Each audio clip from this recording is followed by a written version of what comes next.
Friends, I hope you are doing well. Today we'll talk about how to fix or how to solve the problem of restricted accounts on the application of Indeed job search. We click on settings. Then here we click on apps, default apps, app settings.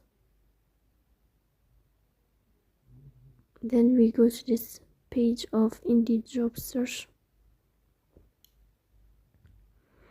Here in this page of app, on file we click on first stop and we click OK. Here you will enter to storage. Here we click on clear cache.